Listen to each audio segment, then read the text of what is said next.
পিঠে খেতে ইচ্ছা করলে এইভাবে কুলি পিঠে বানিয়ে খেতে পারেন। পিঠেটা বানাতে কোনো রকম চালের গুঁড়ি লাগবে না। আর এই পিঠের স্বাদে কিন্তু মিষ্টির দোকানের নামি দামি মিষ্টিও ফেল হয়ে যাবে। পিঠেটা খেতে আসলেই অনেক স্বাদের একটা পিঠে। তো চলুন পিঠের রেসিপিটা দেখে নিই। কড়াইতে আমি এক বাটি সুজি দিয়ে দিলাম। আর এই পিঠের রেসিপিটা বানাতে উপকরণগুলি নেওয়ার জন্য এই বাটি মেপে নেব। সামান্য একটু নেড়ে চেড়ে সুজিটা হালকা একটু ভেজে নেব। সুজিটার কালার কিন্তু কোনোভাবে বদলাবে না, শুধু একটু ভাজা ভাজাই গন্ধ আসবে। দিয়ে দিচ্ছি এক বাটি দুধ। এখানে আমি টোটাল 2 বাটি দুধ ব্যবহার করছি। এই দুধ আর সুজিটা আরও 1 থেকে 1.5 মিনিটের মতো নাড়াচাড়া করে রান্না করে নেব। আর এখানে অবশ্যই দিয়ে দিতে হবে স্বাদ মতো লবণ। তারপরে 1 থেকে 1.5 মিনিটের মতন সুজি আর দুধটা নাড়াচাড়া করে রান্না করে নিলেই ঠিক এইরকম একটা ডোয়ে কিন্তু পরিণত হবে। এবারে এই ডোটা আমি একটা প্লেটে তুলে নেব। ডোটা একটু ঠান্ডা করে নিতে হবে, ততক্ষণে রান্নার অন্য একটা পর্ব সেরে নিই। এইদিকে বড় একটা বাটিতে আমি আধা কাপ চিনি দিয়ে দিলাম। আর এই বাটিটা আমি বিশেষ করে কেক বানানোর কাজে ব্যবহার করি, তো এটাতেই আমি শিরাটা বানিয়ে নেব। আধা বাটি চিনিতে 1 বাটি জল দিয়ে গ্যাসের ফ্লেমটা অন করে দিলাম। ফ্লেভারের জন্য দিয়ে দিচ্ছি 2 থেকে 3টে এলাচ। আজকের পিঠেটা বানাতে আমি চিনির ব্যবহার করেছি। যদি চিনির বদলে খেজুরের গুড় ব্যবহার করতাম তাহলে কিন্তু কোনো রকম এলাচ ব্যবহার করতাম না। খেজুরের গুড়ের নিজস্ব একটা ফ্লেভার আছে, সেটাই যথেষ্ট। আর এই শিরাটা কিন্তু এরকম চিপচিপে হলে রেডি হয়ে যাবে। ঢাকনা দিয়ে ঢেকে সাইডে রেখে দেবো। এদিকে আমি কড়াইতে পিঠের পুরটা বানানোর জন্য 1 বাটি নারকেল কোড়ানো দিয়ে দিলাম। আর দিয়ে দিচ্ছি মাত্র 2 চা চামচ গুঁড়ো চিনি। এখানে আমার চিনি গুঁড়ো করা ছিল, তার জন্য গুঁড়ো চিনি দিয়ে দিলাম। যদি গুঁড়ো চিনি না থাকে তাহলে এমনি চিনি দিয়ে দেবেন। গ্যাসের ফ্লেম মিডিয়ামে রেখে 2 থেকে 3 মিনিটের মতন এই পুরটা একটু ভেজে নিতে হবে।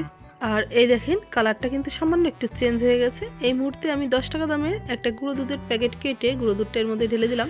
ইতিমধ্যে গ্যাসের ফ্লেমটা কিন্তু অফ করে দিয়েছি, কারণ পুরটা পারফেক্টলি রান্না হয়ে গেছে। এবার আমি এই পুরটা একটা প্লেটে নামিয়ে নিচ্ছি। আর এদিকে ডোটাও ঠান্ডা হয়ে গেছে। হাত দিয়ে ডোটা ভালোভাবে একবার মেখে নেব, তাতে করে ডোটা মোলায়েম হয়ে যাবে।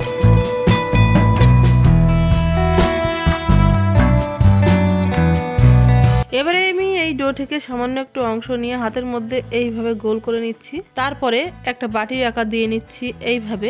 আর এটা কিন্তু মুখে বলে ভালোভাবে বোঝানো যাবে না, হাতের দিকে একটু খেয়াল করতে হবে।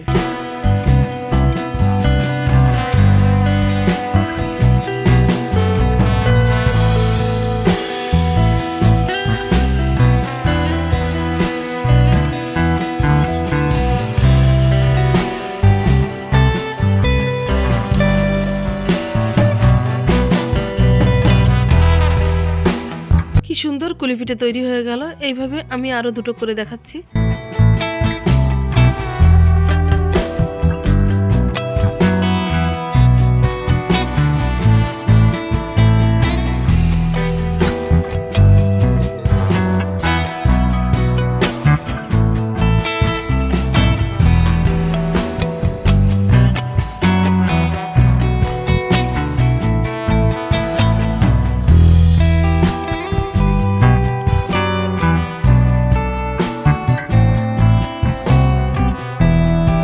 আর এই তো বন্ধুরা, আমি কিন্তু সব কটা পিঠে রেডি করে নিচ্ছি। এবারে আমি এই পিঠেগুলো তেলের মধ্যে একটুখানি ভেজে নেব। অন্যদিকে কড়াইতে কিছুটা পরিমাণ তেল গরম করতে দিয়েছিলাম আগে থেকেই। আর তেলটা সামান্য গরম হয়ে গেলেই কিন্তু পিঠেগুলো ছেড়ে দিচ্ছি। এবারে এই পিঠেগুলো উল্টে পাল্টে একটু ভেজে নেব। পিঠেগুলো এইরকম সাদা কালারেরও রাখতে পারেন, আবার গোলাপ জামের কালারেও ভেজে নিতে পারেন। মানে যেটা ভালো লাগে সেটাই করবেন। এখানে যে লাল লাল করে ভেজে নিতে হবে তার কিন্তু কোনো মানে নেই, কারণ পুরটাও ভাজা, এদিকে সুজিটাও ভাজা ছিল, রান্না করা ছিল। ওর জন্য সামান্য একটু ভেজে নিলেই হতো।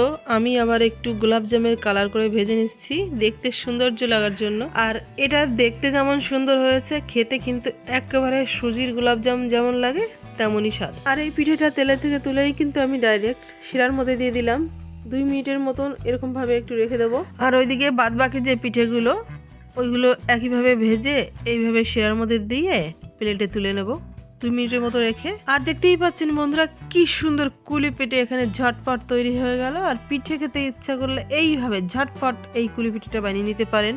আর এই পিঠেটা কিন্তু স্বাদে গোলাপজাম মিষ্টিকেও হার বানাবে। দুর্দান্ত স্বাদের এই পিঠেটা এই শীতের সিজনে বাড়িতে একদিন অবশ্যই বানাবেন। আশা রাখছি এই পিঠেটা খেয়ে বাড়ির সকলেই প্রশংসায় আত্মহারা হয়ে যাবে। তো বন্ধুরা, পিঠের রেসিপিটা আশা করি সকলের কাছে খুব ভালো লেগেছে। ভিডিওটি যদি একটু ভালো লাগে ভিডিওটিকে অবশ্যই একটা লাইক করবেন। চ্যানেলে নতুন বন্ধু হয়ে থাকলে লাগলে আপনার নিজেরই চ্যানেল মানা রান্নাবান্নাকে সাবস্ক্রাইব করে পাশে থাকা বেল আইকন ঘন্টিটা টাচ করে রাখবেন, তাতে করে আমার ছাড়া রেসিপি ভিডিও সবার আগে আপনি দেখতে পারবেন। দেখা হচ্ছে আর একটা নতুন স্বাদের পিঠের রেসিপির সাথে। ততক্ষণ সবাই খুব ভালো থাকবেন, সুস্থ থাকবেন।